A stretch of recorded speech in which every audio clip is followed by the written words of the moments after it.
হঠাৎ করে দেখলে মনে হবে কোনো ক্ষেপণাস্ত্র দ্রুত গতিতে আকাশের এক প্রান্ত থেকে আরেক প্রান্তে ছুটছে আর লেজের পেছনে জ্বলছে আগুন।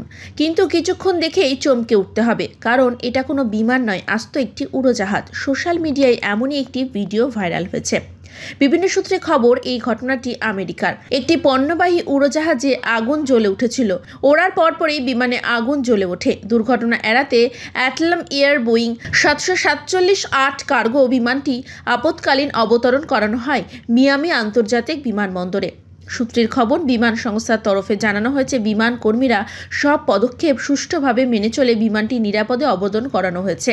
সূত্রের খবর, আমেরিকার সময় অনুযায়ী বৃহস্পতিবার গভীর রাত্রে এই দুর্ঘটনাটি ঘটেছে।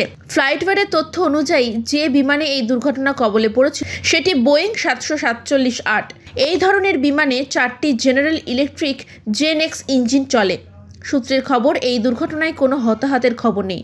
সোশ্যাল মিডিয়া প্ল্যাটফর্মের এক্সে প্রকাশিত একটি ভিডিওয়ে দেখা যাচ্ছে বিমানটি একটি ডানা থেকে ক্রমাগত আগুনের শিখা বেরোচ্ছে। যদিও ভিডিওটির সত্যতা যাচাই করেনি সায়েন টিভি 24x7।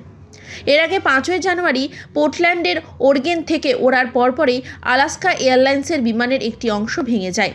সম্প্রতি জাপানে এই ধরনের একটি ঘটনা ঘটেছিল, যেখানে ফ্লাইটের একটি বোয়িং 737 বিমানের ককপিটের জানালায় একটি ফাটল দেখা দিয়েছিল। তার ফলে বিমানটিকে বিমানবন্দরে ফেরত আনতে হয়।